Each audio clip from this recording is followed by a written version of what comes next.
Okay तो hello दोस्तों, आज की इस वीडियो में बहुत बहुत स्वागत है। तो बात करते हैं आज के ट्रेड के बारे में। तो यानी ये जो ट्रेड हुआ था प्रीवियस डे वाला, एंड कैसे ही हमने पता किया था कि यहाँ पर मार्केट जो है अब डायरेक्शन के लिए जानी चाहिए, राइट। अब ये सब चीज़ें देखो पॉसिबल होता है डेटा से, राइट। तो डेटा देख के ही आप पता कर सकते हो, यानी ऑप्शन चैन का डेटा देख के ही आप पता कर सकते हो। तो यहाँ पर अपडेट किया बिग मूव रेडी हो रहा है, डाउन साइड ओनली बायस ट्रैप होगा, ठीक। बट आपका यहाँ पर मार्केट अप साइड जाना चाहिए। 12:40 पे ये हमने अपडेट किया है, ठीक है। तो आप देख सकते हो यहाँ पर, और हमने यहाँ पर ट्रेड भी किया है, तो बहुत सारी चीज़ें यहाँ पर हैं। ये आप देख सकते हो 12:40, 12:38 हमने अपडेट किया था क्या 50,100 का सी। और आप देखो अच्छा खासा मार्केट हीरो जीरो हुआ, ₹3 का ₹80 हुआ, तो बहुत बड़ा ये रिटर्न होता है, अपने आप में बहुत बड़ा रिटर्न होता है। तो चलिए समझ लेते हैं डेटा में क्या क्या देखा गया था और डेटा देख के कैसे हम लोगों ने प्लान किया था। अब देखो ये 12:40 पर है, ठीक है। 12:46 का यह टाइमिंग है, तो 12:43 का डेटा है। तो आप देखो अगर 12:43 या 40 मिनट अगर आप यहाँ पर काउंट करोगे, 12:45 पकड़ लो, तो ऑलमोस्ट लगभग मार्केट क्या है 2 बजे मार्केट मूवमेंट का, लगभग यहाँ पर आप ये समझ सकते हो 1.5 घंटे बाद मार्केट मूवमेंट किया है, ठीक है। 1 से 1.5 घंटे बाद यहाँ पर मार्केट मूवमेंट किया है। अब जो कंडीशन थी वो आप ध्यान रखना, मार्केट जो ब्रेक कर रही थी एटीएम 49,000 आपका 500 को।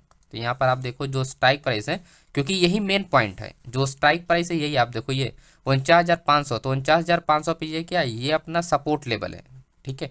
और ये हमने बताया था कि यहाँ पर मार्केट जो है ये फेक ब्रेकआउट होगा डाउन साइड का, यानी ट्रैप होगा। और इस केस में मार्केट में क्या होगा, रिवर्सल होगा अप साइड, क्योंकि यहाँ पर होती है होल्डिंग, ठीक है। यहाँ पर वापस आते हैं। अब अगर आप देखोगे यहाँ पर पुट साइड में सबसे ज़्यादा वॉल्यूम आप देखोगे वो आपका उसी स्ट्राइक प्राइस पे है एटीएम पर। तो आपको यहाँ पर क्या समझ में आ रहा है, हैवी वॉल्यूम के साथ अगर मार्केट अगर वहाँ पर क्या ट्रेड कर रही है, राइट।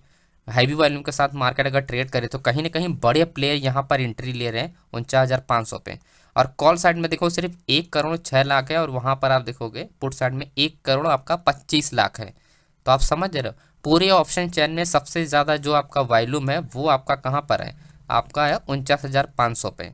एंड देन दूसरी चीज़ यहाँ पर ये आप देखोगे 3,74,000 का चेंज ओपन ट्रस्ट है, यहाँ पर आप देखो सिर्फ 1.5 लाख का है। तो चेंज ओपन ट्रस्ट मतलब इंट्राडे में जो लोग ट्रेड कर रहे हैं, इंट्राडे में जो लोग ट्रेड कर रहे हैं, ये कहीं ना कहीं बड़े प्लेयर यहाँ पर मार्केट को क्या कर रहे हैं, प्ले कर रहे हैं, ठीक। इतने हैवी वॉल्यूम के साथ इतना हैवी कॉन्ट्रैक्ट जनरेट करना मतलब अपने आप में बहुत बड़ा नंबर होता है ये, और इसी वजह से इतने बड़े मोमेंटम होते हैं, ठीक है। तो लेकिन आपको पहले से आइडिया लग जाता है इन चीज़ों के बारे में कि कैसे अपने को क्या करना है। तो चेंज ओपन ट्रस्ट आपने देखा एंड प्लस वॉल्यूम देखा, एंड ओपन इंटरेस्ट आप देखोगे 4,74,000 है। वहीं अगर अपोजिट साइड आप देखोगे 3,40,000 है। तो यानी कहने ओवरऑल ये कि तीनों चीज़ें यहाँ पर क्या थी, कॉल साइड में कम है, और यहाँ पर जो तीनों चीज़ें क्या आपका open trust, change open trust and आपका वॉल्यूम, तीनों चीज़ें क्या है यहाँ पर आपका क्या है, ज़्यादा है। और जैसा मैं बता चुका हूँ कि आपकी जो होल्डिंग होती है, तो होल्डिंग में हमेशा क्या होती है, तीनों चीज़ें जो होती है वो ज़्यादा होती है। तो सपोर्ट लेवल आपका क्या हुआ, सपोर्ट लेवल आपका हो गया होल्डिंग। तो आपको ये तो समझ में आया कि बड़े प्लेयर की जो होल्डिंग है वो आपका 49,500 पे है, ठीक है। 49,500 जब यहाँ पर तीनों चीज़ें कम है, तो इसमें जो भी ट्रेड किए जा रहे हैं ये आपके क्या है, ये आपके क्या है कि सिर्फ सिर्फ और सिर्फ रिटेल ट्रेडर की ही कॉन्ट्रैक्ट हो सकती है इतने बड़े अमाउंट पे, ठीक है। एंड देन आपका आता है फिर उसके बाद 19,600 एज रेजिस्टेंस लेवल जो मार्केट फेस करती है। तो आपको ये ध्यान देना होता है कि मार्केट एक्चुअली में शिफ्ट कैसे हो रही है। तो आप देखोगे एज रेजिस्टेंस लेवल, तो एटीएम से जो मार्केट शिफ्ट हो रही है 1 करोड़, मतलब बात क्या आता है, देखो मार्केट जो शिफ्ट होने का होता है ऐसे डिक्रीज नंबर में देखा जाता है, यानी सबसे पहले ज़्यादा फिर उससे कम, 1,06,00,000 फिर उसके बाद 96 लाख, फिर आप देखो 79 लाख, ठीक है। लेकिन पॉइंट यहाँ पर है 96 लाख से सीधा डायरेक्ट मार्केट कहाँ पर शिफ्ट हुआ, आप देखोगे 50,000 पर, राइट। 50,000 पे क्या हुआ, मार्केट शिफ्ट हुआ है। तो आपको क्या समझ में आ रहा है, जो बड़े प्लेयर है 50,000 से क्यों मार्केट रिवर्स हुआ है डाउन साइड में, आने के बाद 50,000 से क्यों मार्केट रिवर्स हुआ है, सेम चीज़ को आपको समझने के यहाँ पर मैं आपको बता रहा हूँ, हर एक लॉजिक आपको बता रहा हूँ, ठीक है। तो सबसे हाईएस्ट ओपन इंटरेस्ट और वॉल्यूम शिफ्टिंग है ना 50,000, ठीक। तो मार्केट में क्या है, मार्केट में सीधा सीधा गैप यहाँ पर देखने को मिल रहा है एटीएम से। तो 49,500 से सीधा 500 पॉइंट का क्या है यहाँ पर गैप है, और प्लस सपोर्ट लेवल आपका स्ट्रॉन्ग है। ऐसे में मार्केट दोस्तों सबसे पहले बुलिश जाएगी, देन आएगी अपने रेजिस्टेंस लेवल के पास जहां पर हाईएस्ट ओपन ट्रस्ट के साथ वॉल्यूम शिफ्ट हो रहा है, और वहां से फिर मार्केट क्या होगा, अगेन रिवर्स हो जाएगी, ठीक है। हालांकि मैं तो था नहीं जब ये मार्केट 50,000, क्योंकि ये ट्रेड हमने करने के बाद मैं चला गया था, किसी काम से बाहर चला गया था। ये तो हमने बाद में देखा आने के बाद कि मार्केट अच्छा खासा रिवर्स हुआ, ठीक है। अगर यहाँ पर उस वक्त का सिस्टम पे होता तो पॉसिबल था कि यहाँ से मार्केट रिवर्स होता, लेकिन जो वाई डाटा मास्टर क्लास के स्टूडेंट हैं उन लोगों ने ट्रेड किया है, 50,000 वाले पे भी ट्रेड किया है। और तो उस चीज़ का भी अपडेट मैंने किया हुआ है, जो लोगों ने प्रॉफिट वगैरह किया, ठीक है, तो टेलीग्राम पे ये अपडेट होगा, राइट। तो इसी वजह से हमने यहाँ पर क्या हुआ, हमने यहाँ पर बाइंग के लिए प्लान किया। मार्केट जो है सीधा यहाँ से आपका क्या है, यहाँ पर शिफ्ट हो रही है 50,000 49,500 पे, और ये था, ये अपना क्या था, ये था अपना होल्डिंग। तो होल्डिंग हमेशा क्या होती है, स्ट्रॉन्ग होनी चाहिए, ठीक है, तो स्ट्रॉन्ग होनी चाहिए। तो पुट साइड में क्या था, पुट साइड में अपनी जो थी वो क्या थी, अपनी होल्डिंग थी, जिसके वजह से मार्केट में क्या हुआ, अप साइड के लिए ब्रेकआउट हुआ, डाउन साइड के लिए ब्रेकआउट नहीं हुआ, ठीक है। तो ये तो रहा कि अपना पहला जो अपना, ये तो दूसरा ट्रेड था। पहला जो ट्रेड था निफ्टी 50 का जो था, वो मैं आपको समझाता हूँ कि कैसे आप पता कर सकते थे।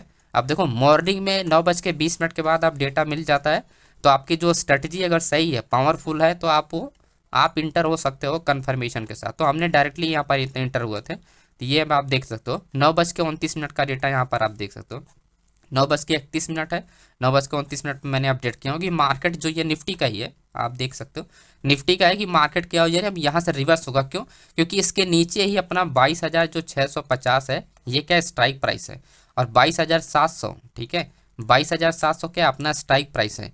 तो आप क्लियर का तब पता कर सकते हो कि होल्डिंग कहाँ पर है और ब्रेकआउट लेवल कहाँ पर है, और मार्केट मूवमेंट कैसे कर सकता है। तो मॉर्निंग में चेंज ओपन इंटरेस्ट बहुत मैटर करता है, और हमने यहाँ पर एंट्री भी लिया, तो आप ये भी देख सकते हो 22,650 का सी बाई किया था, ठीक है। तो अब मैं डेटा आपको समझाता हूँ कि डेटा में कैसे देखना है। अब देखो जैसे हमने बताया 22,650 एंड 22,700, तो मार्केट किसको ब्रेक कर रही है, 22,700 को, ठीक है, 22,700 को मार्केट क्या कर रही है, ब्रेक कर रही है। मैं वापस आता हूँ चार्ट पर, और इस चार्ट पर अगर आपको मार्केट आप किसको ब्रेक करिए, आप देखोगे ये रहा पॉइंट 22,700 को मार्केट ब्रेक कर रही है, ठीक है। तो यहाँ पर आपको डेटा जो समझना है वो एटीएम पे समझना है, यानी 22,700 पे। अब यहाँ पर अगर आप देखो चेंज ओपन ट्रस्ट, सबसे मैंने बताया कि मॉर्निंग में क्या होता है, जो मॉर्निंग वाला टाइम होता है वहाँ पर चेंज ओपन ट्रस्ट सबसे बेस्ट काम करता है। तो चेंज ओपन देखो 46,000 है, यहाँ पर सिर्फ 40,000 है, यानी 6,000 यहाँ पर क्या है, चेंज ओपन ट्रस्ट ज़्यादा है। लेकिन पॉइंट ये है कि ये चेंज ओपन ट्रस्ट तो एटीएम पे ज़्यादा है, ठीक है। अब यहाँ पर ये समझना है कि प्रॉब्लम इसमें क्या सा है, यहाँ पर आप देखो जो सपोर्ट लेवल है एटीएम के नीचे जो होता है वो आपका सपोर्ट लेवल होता है। तो आप देखोगे अच्छा खासा यहाँ पर क्या है, बायर्स का पोजीशन यहाँ पर एक्टिव है, और यहाँ पर आप देखोगे जो अपना सेलर्स है वो एग्जिट है, यानी कि इन द मनी वाले जो सेलर्स यहाँ पर पोजीशन नहीं बना रखे हैं, ठीक है। तो मतलब कुछ पोजीशन जो है वो माइनस में भी है, मतलब एग्जिट है, कुछ पोजीशन यहाँ पर होल्ड है। तो ऐसे में बायर साइड अगर पुट साइड में आप देखोगे अच्छे खासे बायर्स यहाँ पर एंट्री किए हैं। इस केस में मार्केट जो है कि ब्रेक कर जाती है, ठीक है, यानी रजिस्टर्स लेवल को मार्केट ब्रेक करके आप साइड के लिए मूवमेंट कर। और दूसरी बात यहाँ पर यह है कि मार्केट में गैप होना चाहिए। तो 3 लाख का जो वॉल्यूम है आप देखोगे एटीएम से कहाँ पर शिफ्ट हो रहा है, 22,800 पे। तो 100 पॉइंट मार्केट क्या है, 100 पॉइंट मार्केट शिफ्ट हो रही है। तो ऐसे में आपको क्लियर कंफर्मेशन मिल रहा है कि मार्केट जो है 100 पॉइंट यहाँ पर शिफ्ट हो रही है। तो आप 22,800 की अगर आप बात करोगे, ये रहा देखो, ये है 22,800, एंड मार्केट ऑलमोस्ट 22,790 तक मार्केट गया, देन उसके बाद रिवर्स हुआ है। तो ये तो हालांकि ये एक अनकन्फर्मेशन ट्रेड, क्योंकि मार्केट को और ऊपर जाना चाहिए, लेकिन ये कंफर्मेशन ट्रेड है, ठीक है। ये तो इंडेक्स गिरने की वजह से, बैंक निफ्टी फिन निफ्टी के गिरने की वजह से निफ्टी क्रैश हो गया, ठीक है। लेकिन कंफर्मेशन ट्रेड ये एग्जैक्टली है कि आप यहाँ पर इंटर हो सकते हो। तो मार्केट आपका क्या है, इजीली यहाँ पर अब तक मार्केट क्या शिफ्ट हो। तो हमको सिर्फ देखो, आप लोग का जो प्लान होता है कि आप एंट्री लेके बैठ जाओ 1:4 का प्रॉफिट मिल जाए। मेरा जो प्लान होता है, मेरा ऐसा मानना है कि अगर आप 1:1 पे आप ट्रेड कर रहे हो, तो आपकी जो स्ट्रेटजी हो अगर वो सही है तो आपको प्रॉफिटेबल बना। हर ट्रेड अगर 1:1 पे ही फोकस करके ट्रेड करोगे, फिर भी आपको कोई ना कोई ऐसा ट्रेड बड़ा मिल जाएगा जो आपको बड़ा पैसा बना के दे देगा। एक भी ट्रेड अगर आपको बड़ा पैसा मिल गया तो आपका अच्छा खासा निकला है, लेकिन रिस्क आपका उतना ही लो, 1:1 वाला ही फोकस करने की कोशिश करो, उतना ही प्रॉफिट बुक करो, उतना ही आपको लॉसेस बुक करो, राइट। इससे आपका कॉन्फिडेंस लेवल बरकरार रहेगा और डाउन रहेगा। लेकिन चांसेस ये होते हैं एक्सपीरियंस के साथ, डेटा रीडिंग के साथ, कि 1:1 के ऊपर आपको प्रॉफिट मिलना स्टार्ट हो जाते हैं, ठीक है। जब आप धीरे धीरे आप प्रॉफिट बनना स्टार्ट हो जाता है 1:1 ना, तो उसके बाद अगर आप यहाँ पर देखोगे जो हमारा प्लान होता है हमेशा 1:1, 115 पे बाइंग था, 131 पे मार्केट क्या हुआ, ब्रेक कर दिया, ऐसे हम लोग ट्रेलिंग स्टॉप लॉस का यूज़ करते हैं। देन नेक्स्ट टारगेट के लिए पहले 1:2 पे नहीं फोकस करते, पहले हमारा 1:1 फोकस होता है, देन उसके बाद 1:2 पे फोकस होता है। तो ये आप देखो, देन अगेन मार्केट क्या हुआ, मार्केट ने यहाँ पर लो बना है, मतलब ये अपना करंट का लो है, लेकिन मार्केट ने क्या किया, लो तक नहीं आया, और अगर यही लो तक आ जाता है इस खंड का तो हमारा यहाँ पर एग्जिट हो जाता है ट्रेड और 128 में हमारी बुक हो जाती है। लेकिन मार्केट ने डाउन नहीं है, ऐसे में हम लोग इसी वजह से हम लोग थोड़ा होल्ड कर लेते हैं कि 1:2 तक हमारी अगर मार्केट चली गई तो चलो आ जाएगा, अगर नहीं आया तो कम से कम थोड़ा ही प्रॉफिट मिलेगा लेकिन मिल जाएगा इस केस में, ठीक है। तब जाके रिस्क लो, अपने प्रॉफिट पे रिस्क लोगे तब अच्छा आपको मतलब बेनिफिट मिलेगा। ये रहा अपना आज का डेटा रीडिंग एंड दोनों ट्रेड का मैंने आपको एक्सप्लेन कर दिया। एंड नेक्स्ट वीडियो में मैं अपडेट करूंगा कि कल कैसे हम लोग ट्रेड के लिए प्लान कर सकते हैं और कैसे आपको देखो डेटा रीडिंग के लिए माय डियर फ्रेंड्स आपको हमेशा क्योंकि मैं आपको फिर से बता देता हूँ कि डेटा रीडिंग जो होता है दोस्तों, मैं आपको ऑप्शन चैन का मैं आपको बता, बहुत लोग बहुत गलत तरीके से देखते हैं। ओके, अगर सिर्फ आप ओपन इंटरेस्ट देख रहे हो, मतलब सिर्फ अगर वाई डेटा अगर आप देख रहे हो तो भी ये सही नहीं है, या फिर आप सिर्फ वाइलूम देख रहे हो तो ये भी सही नहीं है, सिर्फ चेंज ओपन इंटरेस्ट देख रहे हो ये भी सही नहीं। तो आपको कंडीशन के साथ इनको तीनों को देखना स्टार्ट करो, ठीक है। किस कंडीशन में वाई काम करेगा, किस कंडीशन में वाइलूम काम करेगा, किस कंडीशन में चेंज ओपन इंटरेस्ट काम करेगा, ठीक है। एक कंडीशन मैंने आपको बता रखी है सभी लोगों को, होल्डिंग वाली। होल्डिंग में तीनों चीज़ें होती हैं, ठीक है। तो एक कंडीशन तो ऑलरेडी मैं रिवील कर चुका हूँ बहुत पहले से, और बस आपको अगर एक कंडीशन पे फोकस करोगे तो आपको अच्छा खासा रिवर्स ट्रेड मिलेगा, ठीक है, राइट। तो आई आपको पूरा एनालिसिस समझ में आ गया दोस्तों। एंड वीडियो पसंद आए तो लाइक जरूर कीजिएगा। एंड नेक्स्ट वीडियो में आपको बताऊंगा कि कल कैसे हम लोग मार्केट के लिए प्लान कर सकते हैं। तो ज़्यादा से ज़्यादा वीडियो को लाइक करें और कमेंट जरूर कीजिए अगर कोई भी डाउट होता है।